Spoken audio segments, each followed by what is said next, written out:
우리 이제 하나님 말씀 보시겠습니다. 하나님 말씀 마태복음 8장 14절 말씀입니다. 우리 하나님 말씀 마태복음 8장 14절 말씀입니다. 찾으신 줄 알고 봉독 드리겠습니다. 우리 신약성경 마태복음 8장 14절 말씀입니다. 예수께서 베드로의 집에 들어가사 그의 장모가 열병으로 앓아 누운 것을 보시고 그의 손을 만지시니 열병이 떠나가고 여인이 일어나서 예수께 수종들더라. 저물매 사람들이 귀신 들린 자를 많이 데리고 예수께 오거늘 예수께서 말씀으로 귀신들을 쫓아내시고 병든 자를 다 고치시니 이는 선지자 이사야를 통하여 하신 말씀에 우리의 연약한 것을 친히 담당하시고 병을 짊어지셨도다 함을 이루려 하심이더라. 17절까지 우선 봉독드렸습니다. 우리는 성경 어디를 보더라도 예수는 도대체 어떠하신 분이신가, 그 예수를 통해서 확정되고 드러나는 하나님은 어떤 속성을 가지시고 어떤 역사를 주관하시는 전능하신 여호와 하나님이신가, 거기에 집중되어 있고, 그 하나님 아는 생명의 지식은 우리가 죽는 날까지 깨닫고 깨달아도 다 알지 못하는 청량할 수 없는 영적인 지식이고, 은혜의 영광은 그 끝을 우리가 다 알 수가 없다.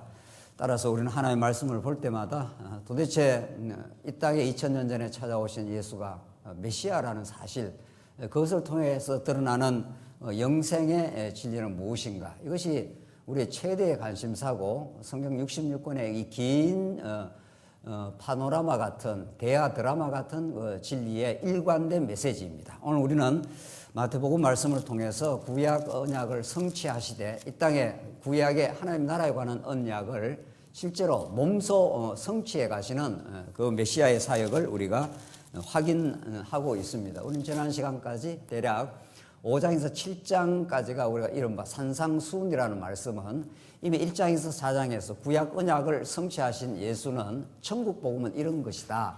내가 이 천국 복음을 구약의 옛 언약의 방식을 너희들이 잘못 이해를 해서 율법을 이걸 지키고 저걸 지키고 살인하지 말라, 간음하지 말라, 이런 것들을 너희들이 지키는 것이 하나님의 뜻을 따른다고 하는 것이 너희들 그 당대 바리새인 서기관 종교 지도자들의 그 오류를 지적하면서 내가 그 율법을 이루러 왔다. 너희들은 지킬 수 있는 그런 존재도 아니고 그런 능력도 없고 본질상 진노의 자녀, 죄악된 존재이기 때문에 내가 그 하나님의 통치법, 하나님이 이렇게 구약의 나라를 통치해 주시겠다 하는 그 율법인데, 그걸 내가 몸소 성취를 하겠다. 율법과 선지를 폐하러 온 것이 아니라 성취하러 왔다. 그 말을 이제 예수님께서 하시면서 풀어주신 거죠. 산상수훈에서. 그러니까 그 산상수훈의 말씀은 우리가 힘써 지켜야 될 말씀이 아니라 예수님이 힘써 십자가에서 이루신 말씀인 거죠. 이렇게 내가 너를 하나님의 나라 백성으로 삼아주시고 은혜를 베풀어 주시고 이렇게 믿음을 주시는 여호와 하나님이다. 내가 그런 예수를 내가 보내셨다 하는 것을 가르쳐 주시고, 우리 지난 시간 8장부터는 이제 8장부터 전개되는 말씀은 이제 우리 오늘 표적 행함을 통해서 성취합니다. 예수는 이제 말씀으로도 우리 가르쳐 주시고, 그 당시 이제 제자들에게 말씀뿐만 아니라 표적을 행함으로도 가르쳐 주시는 거죠. 우리가 표적의 그 중요성, 표적이라는 게 세메이온 하는 게 일종의 사인입니다. 메시아가 왔다. 메시아를 통해서 어떤 누구도 이루어낼 수 없는 하나님 나라가 이 땅에 도래했다 하는 여러 그 징표입니다. 표적이라는 거, 사인을 이제 보여주신 거죠. 우리 지난 시간 예수님이 나병 환자를 고치시고 이제 백부장의 그 하인이었던 중풍 병자를 고치는까지 확인했습니다. 우리 지난 시간 누차 강조한 대로 예수님이 무슨 병원의 의사가 아니지 않습니까? 예수님이 환자를 고쳤다 하는 걸 갖다가 그 진정한 신학적 복음적인 의미를 깨닫지 못하고 예수 믿으면 질병에서 낫는다. 물론 예수 믿으면은 평안을 얻고 우리가 감사하고 그렇게 살다 보면은 육신의 질병도 우리가 잘 치유될 수가 있는 거죠. 그러나 오늘 본문에서 예수님이 손을 댐으로 문둥병자가 깨끗해져 버립니다. 그리고 예수님이 들어가지도 않습니다. 우리 백부장 우리 지난주에 확인했지 않습니까? 아이고 우리 집에 오는 걸 감당하지도 못하겠습니다. 내가 백부장 군대 장교인데 장교도 인간 장교도 수하에 있는 사람을 이리 오라 하면 이리 오고 저리 오라 하면 저리 오라고 할 수 있는 그런 권능을 가지고 있다. 인간마저도 그런데 하나님 당신은 그냥 집에 들어오지 않고 말씀으로만 해도 낫습니다. 그만큼 이제 하나님께서 백부장에게 그런 믿음을 주신 거죠. 이만한 믿음을 본 사람이 없다 그랬지 않습니까? 그때 믿음이라는 게 병 낫는 믿음이 아닌 거죠. 예수가 권능을 가지고 있는 메시아다. 하나님 나라를 이 땅에 도래하시는 그런 전능자 하나님의 아들이시다 하는 그걸 믿은 거죠. 그러니까 그 하나님의 아들이 뭐 병을 못 고치겠냐고요.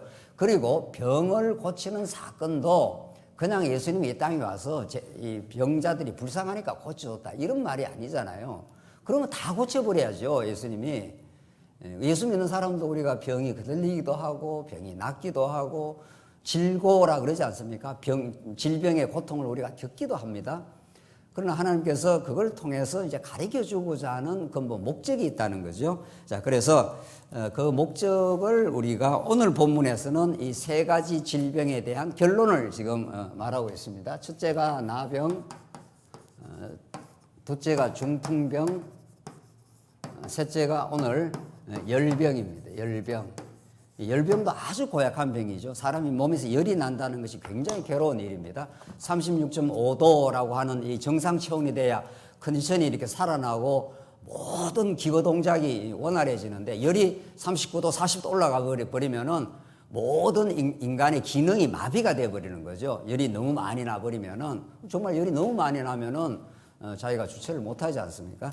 자, 이런 열병을 하나님께서 이제 고치는 장면인데 17절을 보십시다. 이는 선지자 이사야를 통하여 하신 말씀에 하면서 이 세 가지 병을 고친 사건이 그냥 예수님이 뜬금없이 정말 그야말로 그렇게 고치신 것이 아니라 선지자 이사야를 통하여 하신 말씀에 우리의 연약한 것을 친히 담당하시고 병을 짊어지셨다.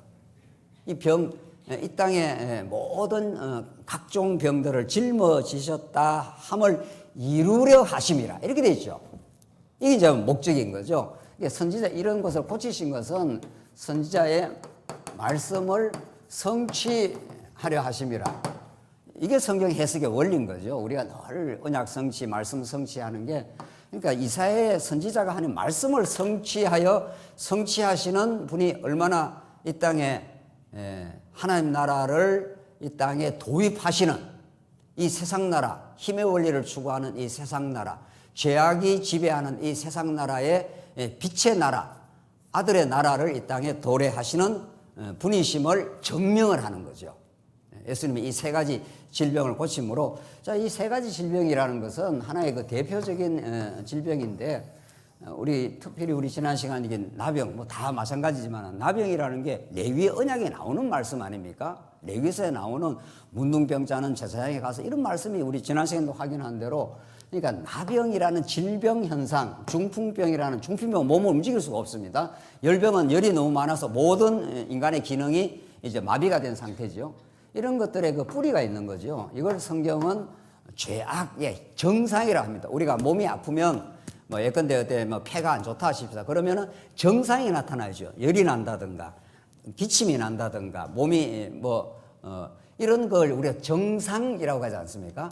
그러니까 하나님께서는 이 나병, 중풍병, 열병, 나병이 레위서에 나오는 대로 이스라엘 백성이 400년 종살이 하다 나왔기 때문에 그것을 문둥병 혹은 나병으로 규정을 하는 거죠. 그리고 그 나병은 스스로 고칠 수 없는 질병이고 제사장에 가서 진단을 받아서 제사장이 처방을 해줘야 그 질병이 완치가 되는 거죠. 그게 구약의 레위기서에 나오는 말씀이죠. 그러니까 예수님이 그걸 너무 잘 알고 계시죠. 그 현상을 그대로 예수님이 오셔서 그 당대의 문둥병자에게 적용을 하면서 내가 메시아야 이런 거죠. 그러니까 이런 나병, 문둥병, 열병을 고치신 이유는 이사야 53장 여기 오늘 본문의 말씀, 이거는 여러분들이 직접 한번 확인하는 게 좋습니다. 이사야 53장 1절을 한번 가봅시다. 이사야 53장 1절입니다. 우리 젊은 세대는 성경 바로 찾아도 되고 우리 연로하신 우리 장로나 권사님들은 그냥 이거 보면 얼마나 편안합니까? 이제 이거만 딱 눈만 들면 이제 다 나옵니다. 자, 자, 보십시다. 이사야 53장. 너무도 중요한 이사야 53장. 이사야 뭐 성경이 다 중요하지만은 왜 이사야 53장이 중요한가 하면 이사야 53장은 이사야에 나타난 하나님 나라 사상 한번 무너뜨리지만은 때리시지만 다시 구약의 다윗 왕국을 회복한다 하는 건데 우리 신약적으로 말하면 그게 하나님 나라 회복이란 말이죠. 구약은 다윗 왕국이 이제 무너졌다가 회복되는데 그 회복시키는 그 직접 담당자가 어떤가 하면은 고난의 종입니다. 이게 이사야 53장에 나오는 이건 여러분들 같이 한번 읽고 이 본문을 마태복음 본문을 해석하는 게 이사야 53장 4절을 지금 마태가 인용을 한 거란 말이죠. 그러니까 마태복음 이사야 53장 4절을 인용하지만 실제로는 이사야 53장 전체의 맥락을 그 의미를 인용을 한 거란 말이죠. 무슨 말인지 아시겠죠? 그 핵심 주제를 인용을 했지만 그 의미 전체를 마태가 이사야 본문을 인용했습니다. 그리고 53장이 그 유명한 예수님이 순한 양으로서 고난받아 죽음으로 우리의 모든 질고를 짊어지심, 죄악을 짊어지신 사건입니다. 이걸 한번 보십시오. 이사야 53장 1절 우리가 전한 것을 누가 믿었느냐? 여호와의 팔이 누구에게 나타났느냐? 그는 주 앞에서 자라나기를 연한 순 같고 마른 땅에서 나온 뿌리 같아서 나오죠? 마른 땅에서 나온 뿌리 같아서 고운 모양도 없고 풍채도 없은즉 우리가 보기에 흠모할 만한 아름다운 것이 없도다. 이게 누굽니까? 뭐 말할 것도 없이 오실 메시아를 지금 예언적으로 가르쳐 주는 거죠. 하나님 나라가 구약에는 다윗 왕국이 회복된다. 다윗 왕국이 회복된다는 건 장차 하나님의 진짜 나라, 메시아가 통치하는 하나님 나라가 이 땅에 도래한다. 근데 그 하나님 나라는 누가 그 하나님 나라를 이 땅에 성취하고 이루시고 우리에게 선물로 주시는 그 주체자가 누구냐 하면은 고운 모양도 없고 풍채도 없다는 거예요. 예수님이.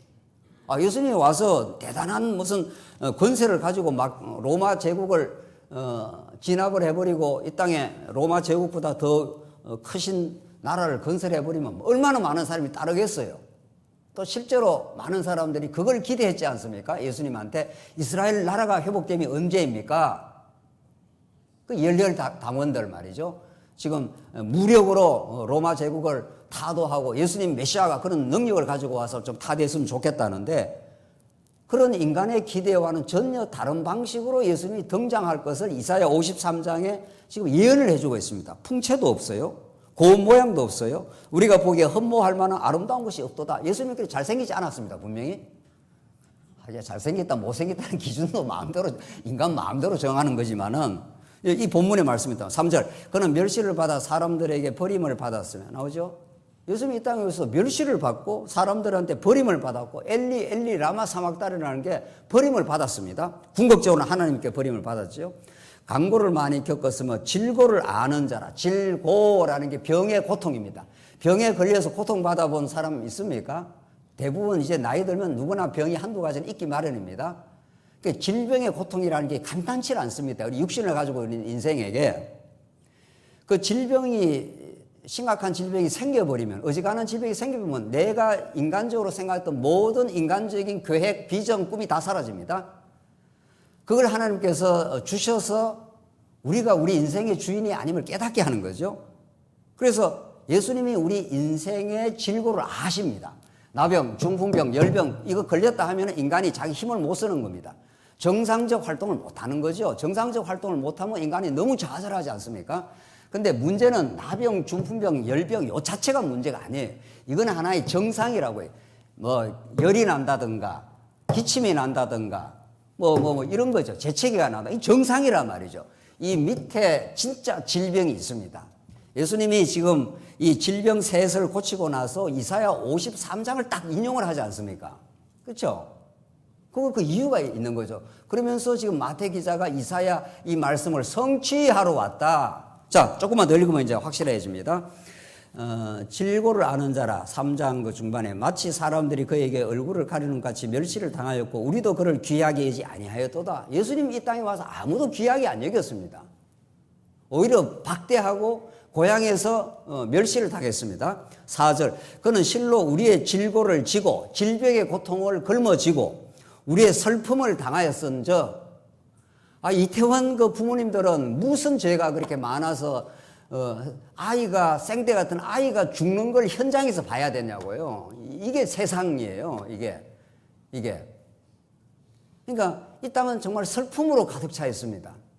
우리 아들이 직접 안 당해서 그렇지. 여러분과 우리 성도님 가운데 누가 아들이 그랬다 해보세요. 그날은 우리 교회 전체가 그 부모는 뭐 말할 것도 없는 거고 우리가 전부 슬픔에 잠길 거 아니에요. 이게 세상이라고요. 그걸 예수님이 너무 잘 아신다는 거예요.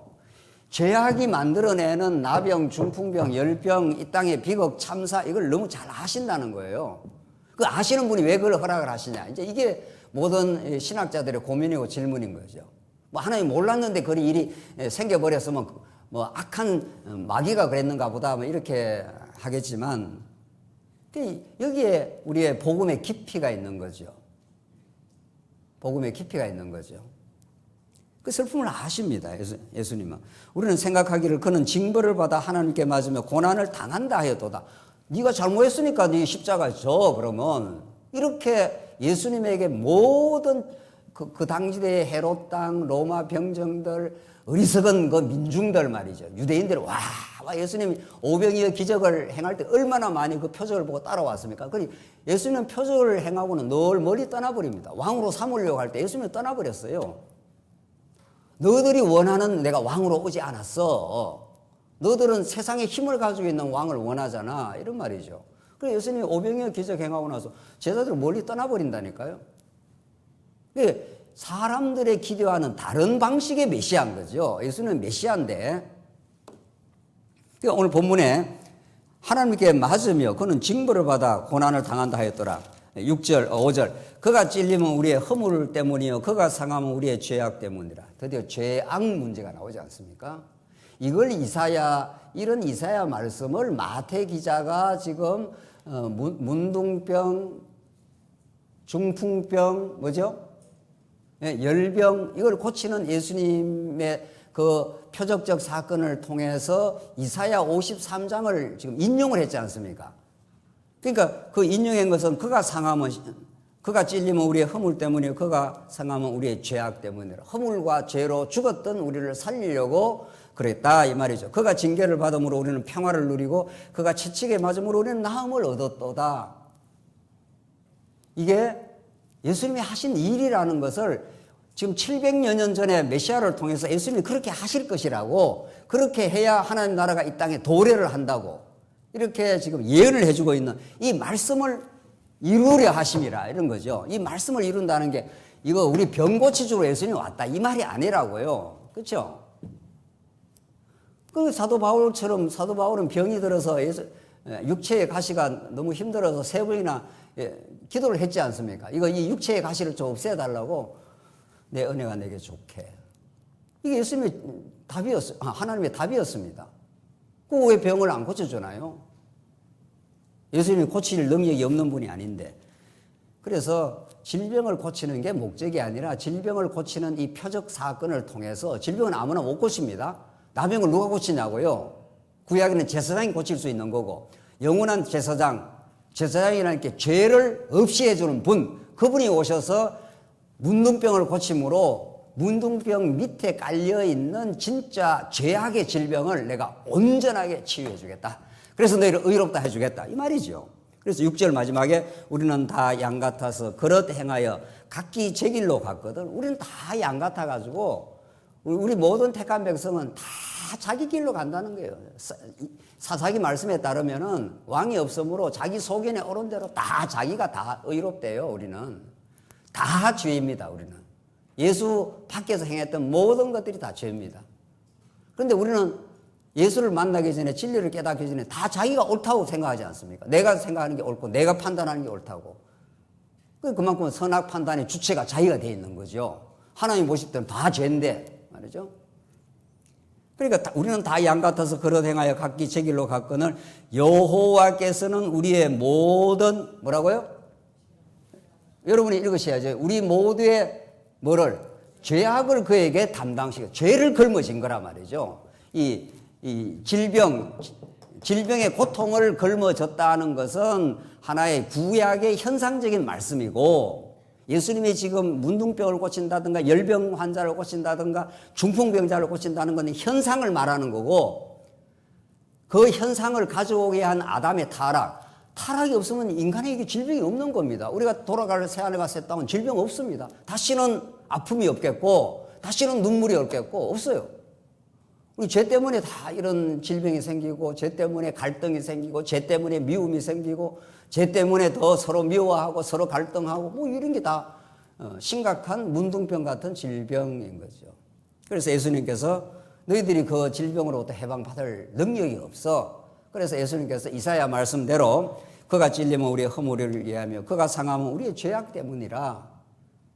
그래서 예수님 십자가에 걸머지시고 머리에 가시 면류관 쓰시고 그 고난의 십자가를 지심으로 이 땅에 아무도 만들어낼 수 없는 서로 섬기고 사랑하는 그리스도 통치 속에 우리가 모두 순종하는 그리스도의 종이 되는 이런 하나님 나라를 하나님이 예수의 방식을 통해서, 예수님의 죽으심과 그 부활과 성천의 방식을 통해서 예수님이 이루시겠다, 말씀을 이루려 하심이라, 이런 말이죠.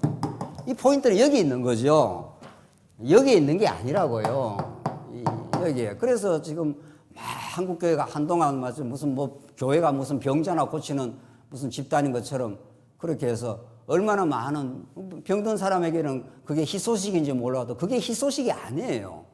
병을 서로 못 고친다 하더라도 우리에게 영생의 말씀이 있고 하나님 나라가 있고 하나님 우리를 영원히 사랑하시면 그게 굿뉴스죠. 좋은 소식이죠. 그러니까 우리 육신은 너무 연약해서 우리가 병이 걸리면 좋은 의사를 막 찾아다니는 거죠. 자기가 심각한 죄악의 질병에 걸린 줄 안다면 진짜 말씀이 어디야? 진짜 내 생명을 살리는 말씀이 어디야? 이렇게 찾아다닐 거 아니에요. 그래서 우리 옛날에 100년 전에 말이죠. 우리 한국에 이 말씀이 떨어졌을 때 평양에서 대부흥회를 하면 저 목포에서 보찜 싸들고 말씀 들으러 왔다는 거 아니에요.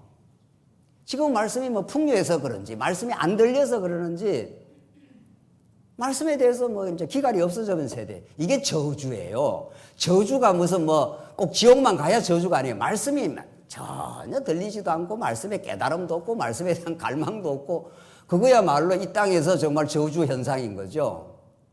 지금 문제는 이 환경에 있지 않습니다. 환경 얼마나 잘 삽니까, 오히려 지금. 잘 사니까 뭐 이제는 뭐 둔탁해져 버린 거예요. 이 양반 말씀은 다 아는 말씀이고. 이래 되는 거죠. 그렇지 않습니다. 그렇지 않습니다. 정말 날마다 새로운 말씀이 되는 거죠. 날마다 자기가 죄인인 줄 안다면 오늘 이사야 말씀대로 여호와께서 우리 모든 죄악을 그에게 담당시켰도다. 그분이 아니면 우리가 새 생명을 얻나요? 그분이 아니면 어떻게 우리가 하나님 나라를 꿈꿀 수 있나요? 그분이 아니면 섬긴다 이런 말을 우리가 가능치도 않습니다. 인간이 하는 모든 일은 자기 중심이에요. 인간이 하는 모든 일은 심지어 교회에서 하는 일도 자기 중심인 게 얼마나 많은지 모르는데 자기를 위하여, 자기 이름을 내기 위하여 그렇게 하는 일이 천지 아닙니까? 그런 우리 자신의 본래 모습을 우리가 깨닫고 예수를 발견하고 하나님 나라를 우리가 소망하고 우리가 진리와 함께 살고 늘 말씀이 우리에게는 생명이 되는 말씀이 된다면 이사야 53장 이 말씀을 이루려 하리라 하심이라. 오늘 이게 선지지가 아닙니까? 선지지. 선지자라는 것은 이 땅에서 들을 수 없는 메시지예요. 이 땅은 아무도 여러분과 저에게 죄인이라 안 합니다. 그리고 여러분과 저에게 진짜 의인이라고 안 해줍니다. 그러니까 하늘에 온 메시지죠. 성령이 우리가 찾아와야 우리가 죄가 뭔지, 의가 뭔지, 심판이 뭔지 이런 것들을 드디어 자각하고 깨닫고 하하 그렇구나 하면서 깨달아가는 거죠. 그래서 이거는 우리가 들어도 되고 안 들어도 되는 말씀이 아니라는 거죠. 마태복음 8장 본문으로 다시 돌아가십시다. 본문으로 돌아가서 그래서 하나님께서 예수님께서 열방을 이루신 것은 17절 다시 보시면 이는 선지자 이사야를 통해 하신 말씀에 우리의 연약한 것을 친히 담당하시고 병을 짊어지셨다. 이 죄악의 병, 그렇죠? 병은 드러난 병이지만은 이사야 53장이 점점 가면서 죄악을 담당하셨다 했기 때문에 그렇게 우리는 해석을 해야 되는 거죠. 이사야 예언의 말씀대로 예수님이 무슨 병 고치러 온 분이 아니라고요. 병은 고치긴 했지만 또 더 중요한 거는 자 봅시다. 조금 이제 마태복음 뒤에 가면 악하고 음란한 세대가 표적을 구한다. 그러니까 이 당시 사람들은 예수님한테 자꾸 표적을 구하는 거예요. 표적을. 오병이어 기적 같은 기적, 놀라운 표적. 예수님은 그 표적을 통해서 내가 진짜 영생의 주관자로 왔다. 너희가 꿈꾸는 이 땅의 로마 제국이나 무너뜨리고 너희들의 힘을 과시하는 그런 나라를 내가 건설하러 온 게 아니라 영원한 신령한 나라를 이루러 왔어. 그걸 지금 가르쳐 주는데 표적을 자꾸 행하더라. 그러니까 예수님께서 요나의 표적밖에는 보일 표적이 없어. 그 당대 사람들은 그런 대단한 표적과 기사를 통해서 육신의 자기 문제를 해결하고 싶은 거죠. 로마한테 압박받는 거 로마 좀 제거해주고 먹고 사는 문제 해결해주고 오병이어 기적이 얼마나 좋습니까? 물고기 5병이니까 말이죠. 떡 5조각하고 물고기 이거 2마리 가지고 5,000명을 먹이는 그런 표적을 해주면 얼마나 좋겠어요. 여러분, 제가 직장생활, 고단한 직장생활 안 해도 좋고 말이죠. 그런 식이 되는 거죠. 이 전혀 예수님이 오신 메시지하고는 전혀 다른 자기 중심의 어떤 가치를 추구한다 이런 거죠. 이렇게 예수님이 마태복음에서 다 표적을 다 행했습니다. 행하고 마태복음 마지막 중 가면은 이제 마태, 마가, 누가 마지막 중 가면은 예수님의 제자들이 한 일이 뭡니까? 그 많은 표적들을 봤습니다. 표적을 봤다는 건 예수가 하나님의 아들 곧 하나님이에요. 그가 우주 만물을 이제 곧 나옵니다. 바다와 바람을 잠잠케 하시는 분이에요. 그 하나님만이 그렇게 할 수 있지 누가 그걸 하냐고요. 그걸 다 직접 본 사람입니다. 그러면 그 표적을 봤으면 엄청 하나님이 믿어졌겠죠. 우리 생각에는. 지금 바다에서 지금 걸어가다가 막 빠져 죽는데 바다를 잠잠케 하는 그런 표적을 보면은 야, 진짜 예수님은 대단한 능력을 갖고 계시다. 그러면 염려 걱정 안 하고 그냥 살 거 아니에요. 그렇지 않습니다. 표적을 본다고 믿어지는 게 아닙니다. 그러니까 너희가 보는 거로 믿느냐, 믿지 않고, 보지 않고 믿는 것이 더 진짜 믿음이다. 예수님 나중에 그렇게 말씀하시잖아요. 보는 거는 그 볼 때 그냥 잠깐 놀라다가 당장 잊어버립니다. 그래서 진짜 잊어버리고 예수님이 십자가에 못 박혀 돌아가신다 하는데 제자들 12명이 모여서 한 일이 뭡니까? 그 유명한 일 있잖아요. 한 일. 뭐죠? 나는 예수님이 왕으로 등극하시면 오른편에 나는 왼편에 이렇게 권력을 추구했지 않습니까? 그러니까 10제자들이 전부 두 놈이 그러고 있으니까 그건 두 놈입니다. 다른 제자들도 전부 화가 났다 그랬죠. 다른 제자도 똑같이 권력을 추구했다 이 말 아닙니까? 예수님이 지금 십자가에 죽으러 가겠다는데 이제 곧. 그러니까 제자들은 표적을 봐도 못 깨달아요. 못 깨달았습니다. 그러니까 복음서가 끝나고 예수님 십자가 죽으시고 부활하셔서 누구를 보내줘야 깨달아집니까? 성령을 보내줘야. 그래서 마태복음은 인간의 불가능성, 인간의 권력 지향성, 인간의 실패 이걸 복음서는 그냥 여지없이 드러냅니다. 가장 절정으로 드러내는 게 베드로의 어떻게 해요? 3번 부인 사건.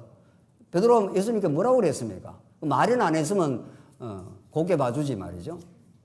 죽을지언정 당신이 감옥에 가면은 거기까지 어떻게 해요? 따라가겠나이다. 예수님이 그 속판을 잘해. 네 따라오는 건 내한테 유익이 있으시면 따라와. 뭔 소리 하고 있어 지금. 닭이 3번 울기 전에 너 3번 내 부인하게 돼. 그래서 하나님 나라는 인간이 열심 낸다고 이루어지지 않습니다. 절대로. 인간이 열심 내는 그 열심의 뿌리가 죄라는 걸 인정해야 하나님 나라가 드디어 시작이 됩니다. 예수님으로만 되는 거구나. 이렇게 되는 거죠. 자, 18절 오늘 이런 이제 선지직이 있고, 그 다음에 이제 8장 이제 18절에 이제 통치직이 나옵니다. 18절, 예수께서 무리가 자기를 에워 사시는 것을 보시고 건너편으로 가기를 명하시니라. 한 서기관이 나와 예수께 아뢰되 선생님이여 어디로 가시는지 저는 따르리이다. 예수께서 이르시되 여우도 굴이 있고 공중에 새도 거치가 있으되 인자는 머리 둘 곳이 없다 하시더라. 이 말씀 가지고 얼마나 또 곡해가 돼가지고 예수님 따르려면은 머리 둘 곳 없는 예수님, 가난한 예수님, 머리 둘 곳이 없다는 건 이제 거처가 없다 이 말입니다. 거처. 그러니까 우리가 예수를 따르려면은 그 예수님의 그 가난을 청빈을 본받아서 어떤 경우에도 예수님을 따라가야 된다. 이게 진짜 예수를 따라가는 제자도의 어떤 표준이다. 뭐 이런 식으로. 그러니까 성경을 자꾸 하나님의 관점, 하나님이 행하시는 일, 메시아가 이런 일을 하시겠다고 하는 그 하나님의 관점에서 보는 게 아니라 전부 인간한테 이걸 굴절을 시켜가지고 내가 어떻게 할까요? 이렇게 나서는 거죠. 성경 읽고. 그 공자맹자책이 되는 거죠. 공자맹자책은 내가 어떻게 해서 의인이 될까? 이 말 아닙니까? 전부. 성경은 그런 말하고 전혀 관계없습니다. 성경 창세기부터 계시록까지 우리더러 뭐 이거 하라고 하는 말씀이 하나도 없습니다. 뭐 하라고 하는 말씀이 있던데요. 뭐 하라. 그것도 잘 해석을 해야 되는 거죠. 성경에서 언제 하라고 한 걸 우리가 한 적이 있습니까? 따먹지 말라 한 건 정확하게 따먹죠. 보암직하고 먹음직해서 하나님의 명령을 우리는 못 지킵니다. 또 지킬 만한 명령도 준 적도 없습니다. 그러니까 너희가 못 지키는 걸 내가 지켜주겠다 이 말 아닙니까? 복음은. 그러니까 그게 가벼운 명예가 되는 거죠. 그러니까 오늘 이 본문 말씀도 예수님 내가 어디로 가든지 따르겠다. 그러니까 예수님 머리 둘 곳이 없어. 이 말을 예수님 머리 둘 곳 없는 가난한 예수님이라도 우리가 열심히 따르도록 우리 제자도를 발휘해야 된다. 뭐 이렇게 되면은 예수님의 가르침하고는 거기에서 거꾸로 나가는 겁니다. 여기 예수님이 뭐 우리 제자들을 들어 열심히 잘 따라가라 뭐 이 말을 지금 촉구하고 계십니까? 서기관 너는 따라오지 마 이런 말이에요. 너는 너 열심으로 서기관이라는 게 뭐예요? 서기관이라는 게. 서기관이 한 일이 뭐죠 그 당시에? 서기관 바리새인들이 한 일이 도대체 뭡니까? 예? 예, 서기관과 바리새인은 그 사람들은 전부 율법주의자고 자기들이 하나님 구약의 율법을 열심히 지키게 내리겠다는 사람이에요. 그래서 내가 열심히 율법을 지켜서 당신을 죽어도 따라가겠다 이러니까 관도 이 말입니다. 나는 인자는 머리 둘 곳이 없으니까 내 따라와야 너 볼 일 없어. 집에 가봐. 이런 뜻이에요. 제자 선택권을 예수님이 가지고 계십니다. 서기관이 열심히 자기 열심으로 따라가겠다면 따라오지 마. 나는 당신 같은 사람 필요 없어. 이래서 서기관을 기각해버립니다. 버려버립니다. 또 그 다음 보십시다. 21절 제자 중 또 한 사람이 이르되 주여 내가 먼저 가서 내 아버지를 장사하게 허락하옵소서. 이게 얼마나 중요한 일입니까? 아버님이 돌아가셨어요. 그러니까 아버지를 장사하도록 예수님이 또 허락하고 장사를 좀 하고 그 당시에 유대 관습뿐만 아니고 여러분과 저 오늘날에도 아버지가 돌아가면은 직장도 휴가를 주고 모든 사람도 다 가서 장사 지내고 오라는 거 아니에요. 근데 예수님은 인간 도덕으로 보면은 영 안 맞는 말씀을 잘 하셔요. 인간 도덕적 기준으로는 정말 안 맞는 말씀이에요. 22절 예수께서 이르시되 죽은 자가 그들의 죽은 자를 장사하게 하고 너는 나를 따르라 하시니라. 이게 무슨 또 말이에요. 그러니까 예수님 내가 지금 아버지가 돌아가셔서 아버지 장사하고 장사 치를 거 다 치르고 이제 따르겠습니다. 이러면은 우리가 일반적으로 제대로 된 지도자 같으면 뭐라 그래야 되겠어요? 자, 오늘 우리 지난주에 어떤 우리 성도님 중에 아버지가 돌아가셨다 말이죠. 그래서 토요일날 돌아가셔서 3일장을 해야 된단 말이죠. 그러면 오늘 주일까지 하면 이제 월요일날 발인을 한다고 연락이 왔어요. 목사님, 아버지가 어제 돌아가셔서 내가 오늘 교회 나가긴 교회 뭐 중요한 뭐 내가 회의도 있고 여러 가지 일이 있지만 못 나가겠으니까 그럼 목사가 뭐라 그래야 되겠습니까? 무슨 소리 하는 거냐? 죽은 자는 죽은 자에게 장사하게 맡기고 하고 교회가 얼마나 중요한데 오늘 주일날 교회 나와서 봉사를 해야지. 이렇게 해야 되겠어요? 그렇게 안 하겠죠. 정상적인 이게 그 신앙과 상식을 갖고 있는 사람은 그렇게 하시죠. 아버지가 돌아갔는데 그게 하루 뭐 주일날 교회 못 나온다고 뭐 큰 난리 나는 건 아니니 장사 잘 치르고 뭐 다음 주에 나오시죠. 이렇게 보통 기대는 그렇게 하겠죠. 예수님은 영 인정머리가 없는 거예요. 관도 죽은 자에게 장사 맡기게 하고 너는 나를 따르라 이렇게 해요. 그러니까 서기관은 내가 따르겠다 하니까 예수님 뭐라 그래요? 따라오지 마. 너가 따라와 봐야 너는 진리를 못 깨달아. 서기관은. 그런 말이죠. 너는 지금 너 열심으로 너가 율법 열심히 지켜서 천국 가겠다고 하는 사람이잖아. 내 따라봐야 내게 거할 곳이 없어. 내가 머리 둘 곳이 없다는 것은 거처가 없어. 너가 내 안에 거처할 수 없어 이 말이에요. 이게 뭐 머리 둘 곳이 없다는 게 집 없다, 집도 절도 없다 이런 소리가 아니고 그렇죠. 머리 둘 곳이 없다는 것은 내가 거처할 곳이 없고 너는 내 거처에 들어올 수가 없어 이 말이에요. 구약에서 이 거처 문제가 얼마나 중요한 복음의 메시지고 요한복음이 그걸 말씀하고 있습니다. 예수님 하나님이 이 땅을 창조하신 것은 창조하시고 언약 백성을 지어서 성전으로 삼습니다. 여러분과 저를. 그러니까 에덴도 성전이에요. 에덴도. 하나님 나라의 그 모습은 성전으로 나타내요. 성전이라는 게 하나님이 임재하셔서 죄악된 백성의 죄를 없이 해주고 그들과 함께 임재, 거처하겠다 이런 뜻이에요.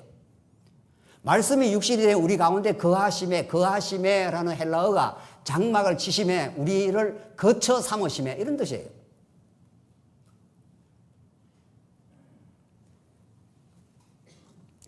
그래서 이 서기관들이 요한복음 1장 10절에 그가 세상에 계셨으며 세상은 그로 말미암아 지은 바 되었으되 세상이 그를 알지 못하였고 자기 땅에 오며 자기 백성이 영접지 아니했다 그럽니다. 그래서 예수님은 배척받으러 오신 겁니다. 예수님은 하늘의 메시지를 이 땅에 전달하면 서기관들은 그걸 배척을 해버려요. 왜? 내가 내 열심으로 천국 열심히 가려고 하는데 예수님은 그 열심을 기각을 해버리니까 열심으로 안 돼. 네 행위로 안 돼. 내가 너에게 천국을 선물로 줄 거야. 좀 그렇게 말씀하시고 내가 머리 둘 곳이 없어. 내 거처가 없어. 너희들이 내 거처를 만들어 주는 게 아니야. 다윗이 성전 만들어 드리겠다고 했죠. 그 열심을 냈지 않습니까? 하나님 뭐라 그러셨습니까? 관도 내 거처는 내가 만들어. 그러니까 이 예배당 하나 지어놓고는 이게 성전이래요. 예배당 지어놓고 하나님 여기 거하신대요. 우리가 하나님의 성전을 지었다는 거예요. 천부당 만부당 한 말씀입니다. 여러분과 저가 성전입니다. 하나님의 성령이 거하시는 전인지 알지 못하느냐. 여러분과 저가 성전이라고. 하나님 우리 가운데 우리 안에 거하셔요. 이게 거처예요. 그 요한복음 14장에서 너희는 마음에 근심하지 말라. 이건 한번 제가 읽겠습니다. 요한복음 14장 1절 너희는 마음에 근심하지 말라. 하나님을 믿으니 또 나를 믿으라. 내 아버지 집에 거할 곳이 많도다. 내 아버지 집에 이게 성전 사상이에요. 거할 곳이 많도다. 그러니까 그래서 거할 곳이 많은데 그렇지 않으면 너희에게 일렀으리라. 내가 너희를 위해서 거처를 예비하러 가노니 했지 않습니까? 이 거처, 하나님이 거하시는 거처에 대한 이 성전 사상이 나오죠. 거처를 예비하는데 이걸 천국 맨션 지으러 간다 이렇게 해석을 해버린 거죠. 일반적으로. 그렇지 않습니다. 예수님이 뭐 지금 성전이 모자래 가지고 우리 장안조항의 성도님들 한 200명이나 되는데 한 150채 짓고 왔다가 50채를 더 지러 갔다 이 말입니까? 그렇지 않습니다. 여러분과 저할 영원한 성전은 영원히 완성되어 있습니다. 여기서 성전을 예비하러 간다는 것은 예수님 부활 성천하시고 누구를 보내주겠다 이런 뜻입니까? 성령을 보내서 성령이 우리 안에 거하셔서 여러분과 저를 성전 삼고 거처 삼겠다 이런 뜻입니다. 이게 최고의 축복입니다. 예수님이 우리와 함께 하신다 이런 뜻이란 말이죠. 우리가 사랑하는 사람과 함께 하고 싶지 않습니까? 그렇죠? 사랑하는 사람하고는 10시간이 있어도 시간이 금방 가지요. 그렇죠? 내가 싫어하는 사람하고는 커피 한잔 하고 싶습니까? 안 하고 싶습니까? 안 하고 싶죠. 미워하는 사람하고 영원히 살아라 하면 그게 지옥이 되는 거고, 사랑하는 사람하고 같이 살면은 천년이 어떻게 해요? 하루 같습니다. 연애를 안 해보셨나? 어떻게? 네? 네. 금방 가버려요. 사랑하는 사람하고는. 마음이 쫙쫙 맞기 때문에. 천국은 그런 곳이에요. 하나님이 우리를 너무 사랑하시고 우리가 그 사랑의 감격과 기쁨을 가지고 저도 주님을 사랑합니다. 그게 영원한 사랑, 영원한 생명이 되는 거죠. 그래서 요한복음 이걸 자세히 지금 설명할 시간은 없고 제가 요한복음이 진짜 그런지 안 그런지를 확인만 시켜주고 이제 바로 또 본문으로 가겠습니다. 요한복음 14장이 지금 무슨 거처 예비하러 가는 게 천국 맨션 지으러 간다는 말이 아니고 16절로 가보신다. 쭉 예수님이 설명을 하시다가 내가 길이다 이런 말씀을 쭉 하시고 16절에 제가 읽겠습니다. 요한복음 14장 16절 내가 아버지께 구하겠으니 그가 또 다른 보혜사를 너희에게 주사 영원토록 너희와 어떻게 해요? 함께 있게 하리니, 함께 그하리니, 이런 말이에요. 그래서 성령으로, 예수님은 성령으로 우리 안에 오셔서 영원히 떠나가지 않습니다. 우리를 영원히 사랑하십니다. 그러니까 우리가 못 깨달아서 자꾸 헛짓하고 딴 데 가서 다른 지금 남편 구하고 돌아다니지, 그 남편, 그 사랑하는 분이 진짜 나를 어떻게 사랑하는 걸 알면 영원히 같이 거하는 것을 최고로 행복하게 하는 거죠. 그래서 16절 거기까지만 하죠. 영원히 너희와 함께. 그러니까 이 요한복음 14장에서 거처를 마련하러 가겠다 하고 쭉 설명하다가 예수님이 또 다른 보혜사 성령을 너희에게 주사 영원토록 너희와 함께 하리니, 영원토록 너희와 함께 거하시리, 이 말 아닙니까? 그래서 예수님은 자기 머리를 둘 것을 자기가 준비하십니다. 인간들이 예수님이 거할 것을 마련할 수가 없어요. 이 우리가 예배당 그래도 멋있지 않습니까? 예배당에 예수님 어디까지 들어오겠습니까? 발가락 하나가 들어오겠습니까? 하나님. 우주가 예수님의 집이라고 그래요. 하나님의 집이라고 그래요. 우주가. 이것은 하나님이 우리가 잘 말씀을 깨닫고 성도님과 사랑하며 살라는 좋은 그냥 예배당으로 주신 거지, 이게 성전이 아니라고요. 성전은 이 예배당이 없어도, 말해서 우리 성도님들이 천막에서 그냥 모여도 그러니까 성전이 되는 거예요. 왜? 성령이 영원히 함께 하시니까 말이죠. 그런데 이 예배당과 싸우고 이래야 되겠냐고요? 진짜? 말 같지 않는 소리예요. 재산을 지키는 게 뭘 지키는 거라고요? 진짜? 우리 안에 찾아오신 성령, 우리 안에 계시는 영원한 진리 말이죠. 영원히 우리를 사랑하심. 새하늘과 새 땅이 이 땅에 도래할 때 보이는 모든 게 다 사라집니다.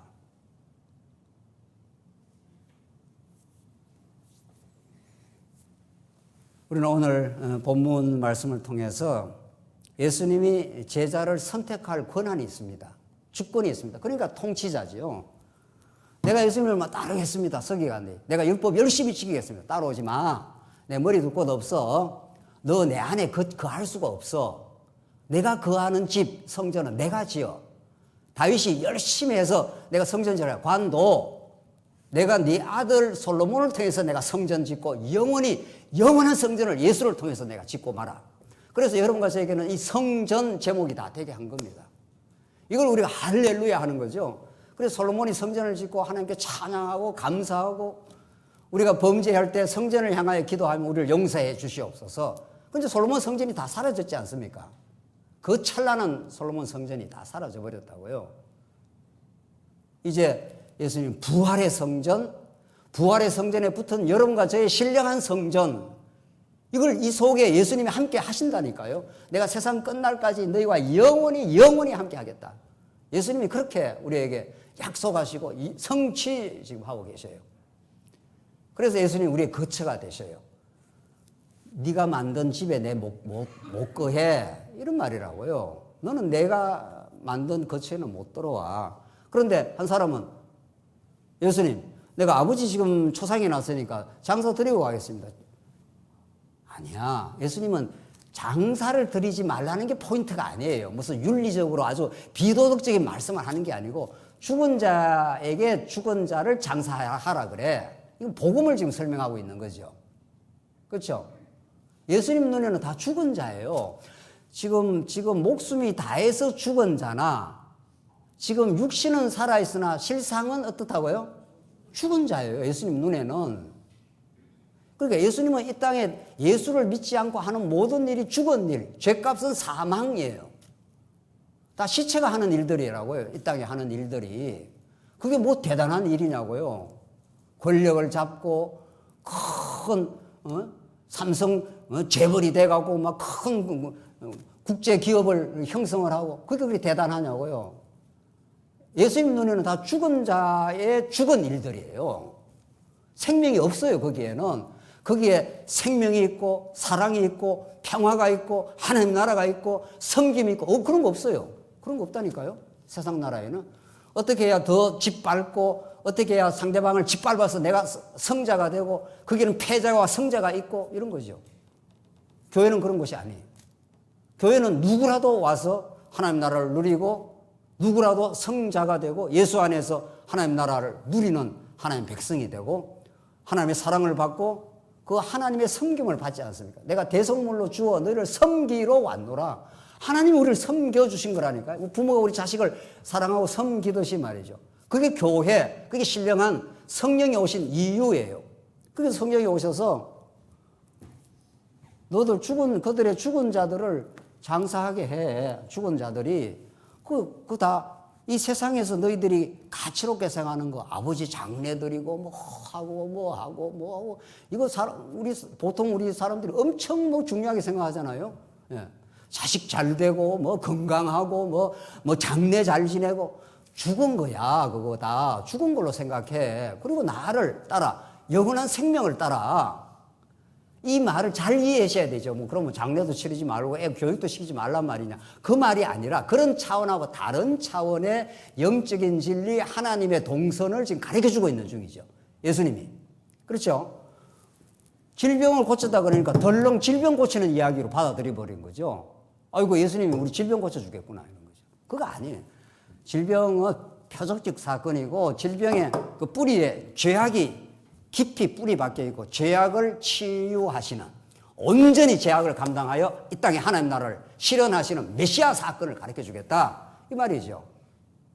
그리고 나서 통치직에서 오늘 본문대로 서기관들이 자기 열심으로 따르니까 따라오지 마 그랬고, 어떤 사람은 예수님 내가 장사 드리고 가겠다 하니까 안 돼, 따라와, 이런 거죠. 여러분과 제가 지금 예수를 따르는 건 내 열심으로, 내 무슨 행위의 열심으로 따라오는 게 아닌 거 아닙니까? 하나님께서 우리를 만세전에 하나님의 자녀로 부르시고, 우리를 하나님의 자녀로 은혜로 부르시고, 우리가 따라온 것도 아닙니다. 베드로가 열심으로 죽을지언정 따라가겠다 하니까 못 따라오잖아, 너가. 3번 나를 부인하잖아, 지금. 우리가 이렇게 예수님 따라오는 거는 내 열심으로, 내 결단으로 따라온 게 아니라 하나님의 은혜로 우리를 사로잡았고 우리를 영원한 생명을 주셨고 하나님 나라 백성이 되게, 구약식으로 말하면 문둥병자를 깨끗하게 하나님께 만들어 주신 거죠. 문둥병자가 깨끗하게 나음을 얻으면 어떻게 되겠냐고요? 주를 안 따르겠냐고요? 죽어도 따르죠. 그래서 베드로, 사도 바울 이런 사람들이 성령이 오시고 예수가 진짜 메시아였구나, 하나님 나라 그 자체였구나, 내가 영생이었구나, 그거 깨닫고 나서 감옥에 집어넣어도 두려움이 없는 거 아니에요. 죽여. 내가 너들 말 들어야 오라, 하나님 말씀을 들어야 오라. 나는 이 땅에 발을 붙이고 살지만 이미 하나님 보호자 우편에 앉히시니 내가 성천하신 예수님을 따라서 보호자 우편에 앉은 걸로 오늘 믿음으로 받아들여.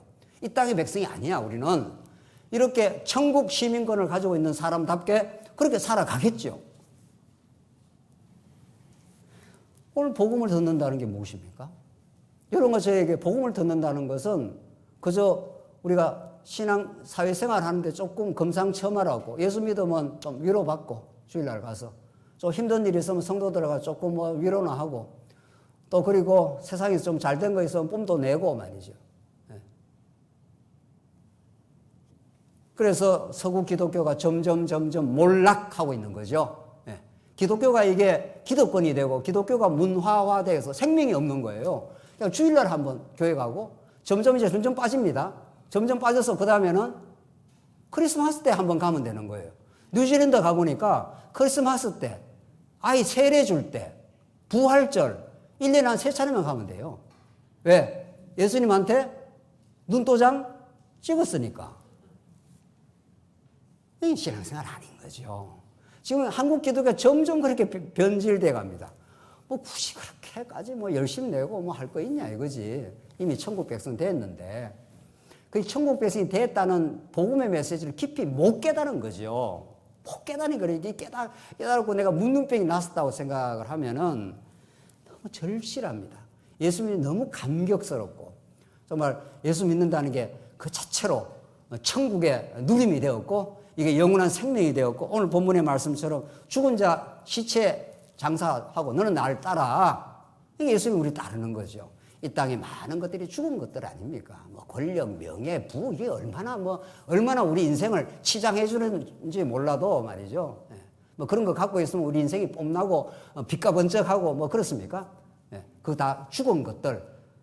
아이들 공부 열심히 시키고 직장 열심히 하는 겁니다. 그러나 그것이 목적적 가치가 아님을 우리가 깨닫고 그걸 통해서 하나님을 배우고 하나님 은혜에 만극해하고 즐거워하고 그런 진짜 신앙생활, 그걸 하나님께서 우리를 인도해 가시려고 오늘 이런 나를 따르라고 하신 말씀대로 나를 그 놀라운 복음의 영광을 보여주면서 십자가를 보여주면서 따라오게 만들어 가실 그의 주권과 그의 은혜, 그것이 오늘 마태복음에 나타나는 하나님 나라 복음입니다. 기도하십시다. 자비하신 하나님 아버지, 우리가 얼마나 자기 중심으로 예수님을 따라왔는지 모릅니다. 하나님께서 우리를 자각하게 하시고 회개하게도 하시고 하나님 주시는 믿음으로만, 그 은혜로만, 예수 그리스도를 통해서만 이루어지는 하나님 나라를 깊이 깨달아 우리 살아있음이 얼마나 축복인지, 우리가 의인 되었다는 이 놀라운 기적 같은 사실이 우리에게 늘 기쁨과 감격이 되게 하셔서 우리 남은 세월 신앙생활 참된 기쁨과 감사가 넘치게 하시고 진리와 교회를 위해서 그렇게 진지하고 복되게 살게 하시옵소서. 예수님 이름으로 기도하옵나이다. 아멘.